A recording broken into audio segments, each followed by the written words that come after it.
There is a psychological and political phenomenon that has quietly taken over a significant portion of public discourse, and it goes by a name that has become almost impossible to avoid in conversations about modern American politics. Trump Derangement Syndrome, commonly referred to by its abbreviation, but more accurately described as Trump Derangement Syndrome in full, is the term used to describe an overwhelming, often irrational opposition to anything and everything associated with Donald Trump. It is not simply disagreement. It is not standard political opposition. It is a reflexive, almost automatic rejection of any action, policy, or statement connected to Trump, regardless of its actual merit or outcome. The term was popularized during Trump's first term in office and has only grown more relevant with time. At its core, Trump Derangement Syndrome describes a condition where the hatred of one individual becomes so consuming that it overrides logic, evidence, and even self-interest.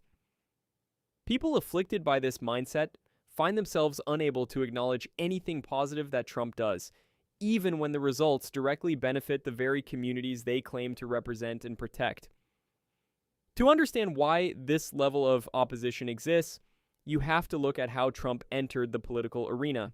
He was not a career politician. He was a businessman, a television personality, and an outsider who dismantled the traditional political playbook and won anyway. That alone was enough to send shockwaves through the establishment on both sides of the aisle. But for the left specifically, Trump represented something they found deeply threatening. He spoke directly to working-class Americans who had been ignored for decades. He challenged globalist trade policies that had hollowed out American manufacturing. He questioned institutions that the left had spent years building influence within, including mainstream media, academic circles, and federal agencies. When someone threatens the foundation of a belief system that an entire political identity is built upon, the response is rarely measured or rational. It becomes personal. It becomes emotional. And over time, it becomes pathological. The media played a massive role in accelerating this. Round-the-clock negative coverage, selective reporting, and constant framing of Trump as an existential threat to democracy created an environment where nuance was no longer possible. If you consume that media diet daily, you were essentially being conditioned to reject Trump at every turn. Here is where Trump Derangement Syndrome becomes most visible and most damaging to honest political conversation. Consider the historic Abraham Accords, a series of normalization agreements between Israel and several Arab nations that many foreign policy experts had considered impossible for decades. Rather than acknowledging this as a genuine diplomatic achievement, much of the left either ignored it entirely or found ways to minimize and dismiss it. Consider the pre-pandemic economic numbers where unemployment among Black Americans and Hispanic Americans reached record lows. Instead of celebrating those outcomes for communities that progressives claim to champion, the response was deflection. Consider Operation Warp Speed, the initiative that delivered a vaccine in record time. The very people who later championed that vaccine spent months publicly questioning whether they would even take it, simply because Trump was associated with its development.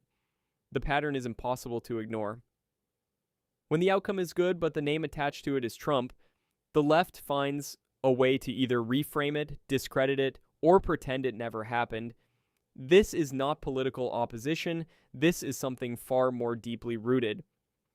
Trump Derangement Syndrome is not just a political curiosity. It is a genuine threat to the kind of honest, productive national conversation that a functioning democracy requires. When an entire side of the political spectrum is psychologically incapable of giving credit where credit is due, it poisons the well for everyone. It means policies are judged not on their results, but on who proposed them. It means voters are manipulated by emotion rather than informed by facts. It means the media, which should serve as a check on power, instead becomes a megaphone for tribal outrage. And perhaps most importantly, it means that millions of ordinary Americans who simply want lower prices, safer streets, and better opportunities for their families get caught in the crossfire of an ideological war that has nothing to do with their actual lives. Recognizing Trump Derangement Syndrome for what it is, an irrational, identity-driven rejection of reality, is the first step toward demanding better from the people who claim to lead and inform us.